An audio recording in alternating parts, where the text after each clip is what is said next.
എങ്ങനെ ഒരു professional voice over YouTube വീഡിയോസിന് വേണ്ടി റെക്കോർഡ് ചെയ്യാം? കാരണം പല വ്യൂസ് പറഞ്ഞ യൂട്യൂബ് ചാനലിന്റെ വോയിസ് എടുത്ത് നോക്കിയാൽ ബോറിംഗ് ആണ്. ഒരു ഓഡിയൻസ് വീഡിയോ ക്ലിക്ക് ചെയ്ത് കയറിയാൽ ആദ്യം ശ്രദ്ധിക്കുന്നത് വോയിസ് ആണ്. വോയിസ് ക്ലിയർ അല്ലെങ്കിൽ തന്നെ അവർക്ക് മനസ്സിലാവും ഇതൊരു പുത്ത വീഡിയോ ആണെന്ന്. അതുകൊണ്ട് തന്നെ അവർ കയറിയ സ്പീഡിൽ തിരിച്ചിറങ്ങി പോകും. സോ യൂട്യൂബിൽ പ്രൊഫഷണൽ ആയിട്ട് വോയിസ് റെക്കോർഡ് ചെയ്യുന്നത് വളരെ ഇമ്പോർട്ടന്റ് ആണ്. പക്ഷേ നിങ്ങളിൽ 90% പേരും ചിന്തിക്കുന്നത് നല്ല മൈക്കും അഡ്വാൻസ്ഡ് എഡിറ്റിംഗ് സോഫ്റ്റ്വെയറും ഉണ്ടെങ്കിൽ മാത്രമേ നല്ലൊരു സിനിമാറ്റിക് വോയിസ് റെക്കോർഡ് ചെയ്യാൻ പറ്റുകയുള്ളൂ എന്നായിരിക്കും.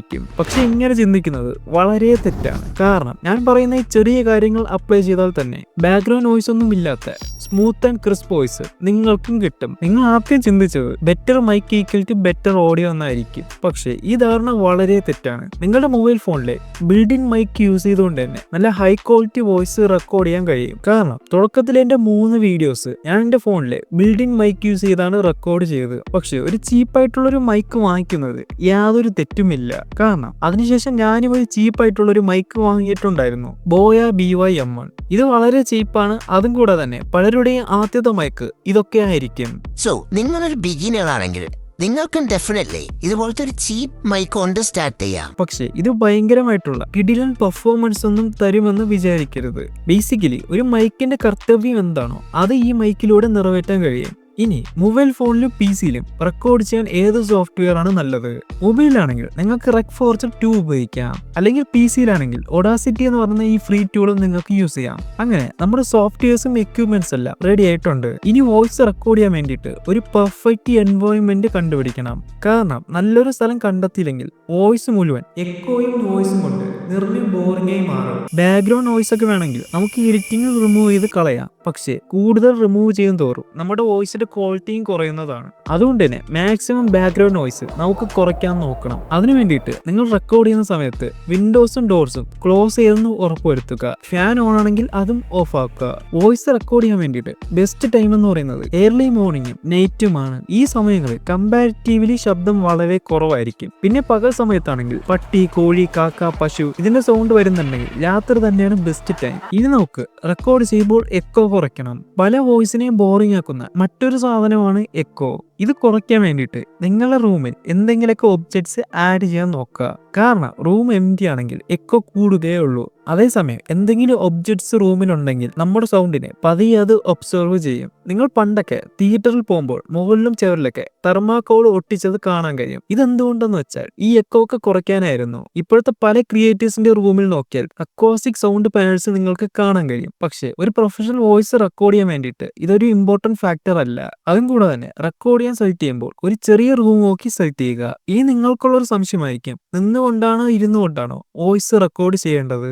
ഇതില് 2 ഓപ്ഷൻസും നിങ്ങൾ ട്രൈ ചെയ്ത് നോക്കുക. എന്നിട്ട് ഇതിൽ നിങ്ങൾക്ക് ഏതാണ് സ്യൂട്ടബിൾ ആണെന്ന് തോന്നുന്നത് അതിനെ സെലക്ട് ചെയ്യുക. പിന്നെ റെക്കോർഡ് ചെയ്യുന്നതിന് മുമ്പ് സ്ക്രിപ്റ്റിനെ ഒരു വട്ടമെങ്കിലും ഓട്ടിച്ചിട്ട് വായിക്കുക. അതുമല്ല മനസ്സിലുള്ള കാര്യമാണ് പറയുന്നതെങ്കിൽ ഒരു 30 മിനിറ്റ് എടുത്ത് അതിനെ റീകോൾ ചെയ്യാൻ ശ്രമിക്കുക. നെക്സ്റ്റ് മൈക്കിൽ റെക്കോർഡ് ചെയ്യുമ്പോൾ ഒരു 2 to 3 ഇഞ്ചസ് ക്ലോസ് ആയിട്ട് തന്നെ നിൽക്കുക. ഇതിലൂടെ ബാക്ക്ഗ്രൗണ്ട് നോയ്സിനെ കുറച്ചും കൂടി നിങ്ങൾക്ക് കുറയ്ക്കാൻ കഴിയും. അതും കൂടാതെ തന്നെ നോർമലി എത്ര വോളിയത്തിലാണോ നിങ്ങൾ സംസാരിക്കുന്നത് ആ വോളിയത്തിൽ തന്നെ സംസാരിക്കാൻ നോക്കുക. ഇല്ലെങ്കിൽ നിങ്ങൾ വീഡിയോ തുടങ്ങുമ്പോൾ നല്ല വോളിയത്തിൽ സംസാരിക്കും. പക്ഷേ റെക്കോർഡ് ചെയ്ത് കുറച്ച് സമയം കഴിയുന്തോറും നിങ്ങളുടെ വോയിസിന്റെ വോളിയം നിങ്ങൾ അറിയാതെ തന്നെ കുറഞ്ഞുകൊണ്ടേയിരിക്കും. പിന്നെ റെക്കോർഡ് ചെയ്യുന്ന സമയത്ത് പാർട്ടായിട്ട് റെക്കോർഡ് ചെയ്യാൻ ശ്രമിക്കുക. ഞാൻ ഏകദേശം എന്റെ സ്ക്രിപ്റ്റ് ഒരു 3 പാർട്ടായിട്ട് തിരിക്കും. എന്നിട്ട് ഒരു പാർട്ട് പറഞ്ഞ ശേഷം ഒരു 2 to 3 മിനിറ്റ്സ് റെസ്റ്റ് കൊടുക്കും. അതിനുശേഷം അടുത്ത പാർട്ട് റെക്കോർഡ് ചെയ്യും. അതും കൂടാതെ തന്നെ നിങ്ങൾ റെക്കോർഡ് ചെയ്യുന്ന സമയത്ത് തൊണ്ട വരളാനുള്ള സാധ്യത വളരെ കൂടുതലാണ്. അതുകൊണ്ട് തന്നെ ഒരു വാട്ടർ ബോട്ടിലും കൂടി അടുത്ത് വെച്ചിരിക്കുക. സോ ഇതിലൂടെ തന്നെ നിങ്ങൾക്ക് ഒരു 50% ക്രിസ്റ്റൽ ക്ലിയർ വോയിസ് കിട്ടും. പക്ഷേ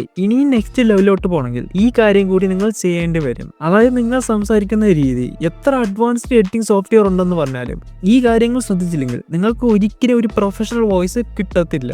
കാരണം പല പുതിയ ചാനൽസും നല്ല രീതിക്ക് തന്നെ വോയിസ് റെക്കോർഡ് ചെയ്തിട്ടും അവർക്ക് വ്യൂസ് ഇല്ലാത്തതിന്റെ ഒരു പ്രധാന കാരണമാണ് ഇത്. അതുകൊണ്ട് തന്നെ ഈ 3 കാര്യങ്ങൾ നിങ്ങൾ ഇംപ്രൂവ് ചെയ്താൽ നിങ്ങൾക്കും പ്രൊഫഷണൽ രീതിയിൽ വോയിസ് കിട്ടും. ഒന്നാമത്തത് speak like you are the number 1. Okay, ഇത് വളരെ സിമ്പിൾ ആണ്. നിങ്ങൾ സംസാരിക്കുമ്പോൾ ആ കാര്യം നിങ്ങൾക്ക് എല്ലാവരെക്കാളും നല്ല രീതിയിൽ അറിയാമെന്ന മൈൻഡിൽ ഫിക്സ് ചെയ്യുക. എന്നിട്ട് സംസാരിക്കുക. ഇതിലൂടെ തന്നെ കോൺഫിഡന്റ് ആയിട്ട് നിങ്ങൾക്ക് സംസാരിക്കാൻ കഴിയും. ഇപ്പോൾ നിങ്ങൾ എന്റെ വീഡിയോയിൽ ഇതുവരെ എത്തിയിട്ടുണ്ടെങ്കിൽ എന്നെ ട്രസ്റ്റ് ചെയ്തു എന്നാണ് അതിന്റെ അർത്ഥം. അങ്ങനെ ട്രസ്റ്റ് ചെയ്യണമെങ്കിൽ നിങ്ങൾ കോൺഫിഡന്റ് ആയിട്ട് സംസാരിക്കണം. പിന്നെ അടുത്തതാണ് ക്ലിയറിംഗ് ദി ഗ്യാപ്സ്. പലരും വീഡിയോ റെക്കോർഡ് ചെയ്യുമ്പോൾ ശ്വാസം വിടാത്ത സ്പീഡിൽ പറയും, ഇല്ലെങ്കിൽ വളരെ സ്പീഡ് കുറച്ച് പറയും. പക്ഷേ ഓഡിയൻസിന് വേണ്ടത് ഒരു മീഡിയം പേസ് ആണ്. അതായത് എല്ലാം മനസ്സിലാവുകയും വേണം, പക്ഷെ തീരെ സ്ലോ ആവാനും പാടില്ല.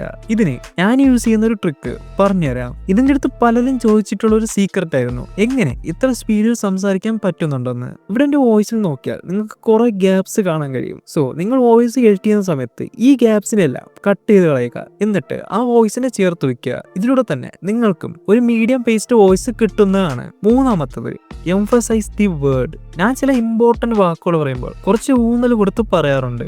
എക്സാമ്പിൾ, എങ്ങനെ ഒരു പ്രൊഫഷണൽ വോയിസ് ഓവർ യൂട്യൂബ് വീഡിയോസിന് വേണ്ടി റെക്കോർഡ് ചെയ്യാം. അടുത്തതായിട്ട്, എങ്ങനെ ഒരു പ്രൊഫഷണൽ വോയിസ് ഓവർ യൂട്യൂബ് വീഡിയോസിന് വേണ്ടി റെക്കോർഡ് ചെയ്യാം. ഇതിൽ നിങ്ങൾക്ക് ഏതാണ് ഇഷ്ടപ്പെട്ടത്? ഇനി അടുത്തൊരു എക്സാമ്പിൾ ആണ്, this is the biggest elephant in Kerala. അടുത്തതായിട്ട്, this is the biggest elephant in Kerala. ഇതിൽ നിങ്ങൾക്ക് ഏതാണ് ഏറ്റവും കൂടുതൽ നല്ലതായിട്ട് തോന്നിയത്? രണ്ടാമത്തതായിരിക്കും. സോ ഈ 3 കാര്യങ്ങൾ ശ്രദ്ധിക്കുന്നതിലൂടെ 75% വരെ നിങ്ങളുടെ വോയിസ് അടിപൊളിയാക്കാൻ കഴിയും. പക്ഷെ 100% പ്രൊഫഷണൽ ആക്കണമെങ്കിൽ നിങ്ങളുടെ വോയിസിൽ ഒരു ചെറിയ എഡിറ്റിംഗും കൂടെ ചെയ്യണം. ഇവിടെ നിങ്ങൾക്ക് മൊബൈലിൽ എഡിറ്റ് ചെയ്യാൻ വേണ്ടിയിട്ട് ലെക്സിസ് ഓഡിയോ എഡിറ്റർ എന്ന് പറയുന്ന ഈ ടൂളിനെ യൂസ് ചെയ്യാം. ഇതിൽ വോയിസ് ഇമ്പോർട്ട് ചെയ്തിട്ട് മുകളിലെ 3 ഡോട്ട്സിൽ ക്ലിക്ക് ചെയ്യുക, എന്നിട്ട് നിങ്ങൾ നോയ്സ് റിഡക്ഷനിൽ ക്ലിക്ക് ചെയ്യുക. ഇവിടെ ത്രഷോൾഡ് കൂട്ടിയാൽ കൂടുതൽ വോയിസ് റിമൂവ് ആവുന്നതാണ്. പക്ഷേ നിങ്ങളൊരു മീഡിയം ലെവൽ മാത്രമേ കൂട്ടാൻ പാടുള്ളൂ, കാരണം ഇത് കൂട്ടുന്തോറും നിങ്ങളുടെ വോയിസിന്റെ ക്വാളിറ്റിയും കുറയുന്നതാണ്. ഇനി അടുത്ത സെറ്റിംഗ് ആണ് ഇക്വലൈസർ ആംപ്ലിഫയർ. ഇവിടെ ലെഫ്റ്റ് സൈഡിലുള്ളത് ബേസും റൈറ്റ് സൈഡിലുള്ളത് ട്രംബിളുമാണ്. ഈ സെറ്റിംഗ്സ് നമുക്ക് ക്രിസ്പ് ആയിട്ടുള്ള വോയിസ് കിട്ടാൻ സഹായിക്കും, അതായത് ക്ലിയർ ആയിട്ടുള്ള വോയിസ്. ഇതിനെ നിങ്ങൾ അങ്ങോട്ടും ഇങ്ങോട്ടും അഡ്ജസ്റ്റ് ചെയ്ത് നോക്കുക. അതായത് ഓരോ വോയിസിനും ഈ സെറ്റിംഗ്സ് വളരെ ഡിഫറെന്റ് ആണ്. സോ നിങ്ങൾക്ക് ബെറ്റർ ആണെന്ന് തോന്നുന്നവരെ അങ്ങോട്ടും ഇങ്ങോട്ടും അഡ്ജസ്റ്റ് ചെയ്ത് കൊടുക്കുക. ഇനി ഇവിടെ പ്രീ ആംപ്ലിഫയർ എന്ന് കാണാൻ കഴിയും. നിങ്ങളുടെ വോയിസിന്റെ വോളിയം കുറവാണെങ്കിൽ നിങ്ങൾക്കിത് 2 to 3 വാല്യൂ സെറ്റ് ചെയ്യാം. അതിൽ കൂടുതൽ കൂട്ടിയാൽ വീഡിയോയിലെ നോയ്സും കൂടുന്നതാണ്. ഇനി ഫൈനലി വോയിസിനെ നോർമലൈസ് ചെയ്യുക. ഇത് നമ്മുടെ വോയിസിനെ സെയിം ലെവലിൽ കീപ്പ് ചെയ്യാൻ സഹായിക്കും. ഇനി നിങ്ങൾക്ക് നിങ്ങളുടെ വോയിസിനെ ഡിവൈസിലോട്ട് സേവ് ചെയ്യാം. അതും കൂടാതെ തന്നെ നിങ്ങൾ PC-യിലാണെങ്കിൽ വോയിസ് എഡിറ്റ് ചെയ്യാനും റെക്കോർഡ് ചെയ്യാനും Audacity എന്ന് പറയുന്ന ഈ സിംഗിൾ ടൂൾ നിങ്ങൾക്ക് യൂസ് ചെയ്യാം. ഇത് കംപ്ലീറ്റ്ലി ഫ്രീയുമാണ്. പക്ഷേ ഇതൊന്നും ചെയ്യാൻ വയ്യാത്തവരാണെങ്കിൽ നിങ്ങൾക്ക് അഡോബ് പോഡ്കാസ്റ്റ് യൂസ് ചെയ്യാം. ഇതിൽ നിങ്ങൾ റെക്കോർഡ് ചെയ്ത വോയിസിനെ അപ്ലോഡ് ചെയ്ത് കൊടുക്കുക. നമ്മുടെ വോയിസിന്റെ ബാക്ക്ഗ്രൗണ്ട് നോയ്സ് ഒക്കെ റിമൂവ് ചെയ്ത് ഒരു പോഡ്കാസ്റ്റ് ലെവൽ ഓഡിയോ നമുക്ക് തരുന്നതാണ്. എനിക്ക് മടിയായതുകൊണ്ട് തന്നെ ഞാൻ ഈ ടൂൾ യൂസ് ചെയ്താണ് ഓഡിയോ എഡിറ്റ് ചെയ്യുന്നത്. ഇതിന് 30 മിനിറ്റ് വരെയുള്ള ഓഡിയോസ് നിങ്ങൾക്ക് ഫ്രീ ആയിട്ട് തന്നെ എൻഹാൻസ് ചെയ്ത് എടുക്കാം. സോ ഇതിലൂടെ തന്നെ നമ്മുടെ വോയിസ് പ്രൊഫഷണൽ ആയിട്ടുണ്ട്. പക്ഷേ വോയിസ് പോലെ തന്നെ വീഡിയോ എഡിറ്റിങ്ങും നിങ്ങളുടെ വീഡിയോക്ക് നല്ല ഇമ്പോർട്ടൻ്റ് ആണ്. അതുകൊണ്ട് തന്നെ എങ്ങനെ യൂട്യൂബ് വീഡിയോ സിയോയിൽ നിന്ന് എഡിറ്റ് ചെയ്യാമെന്ന് ഞാനൊരു ട്യൂട്ടോറിയൽ ചെയ്തിട്ടുണ്ട്. അത് വേണമെങ്കിൽ ഞാൻ ഇവിടെ കൊടുത്തേക്കാം. ഇഷ്ടമായെങ്കിൽ ഒരു ലൈക്ക് അടിക്കാം. ആ സബ്സ്ക്രൈബ് ബട്ടനെ പിതുക്കി പൊട്ടിച്ചേക്ക്.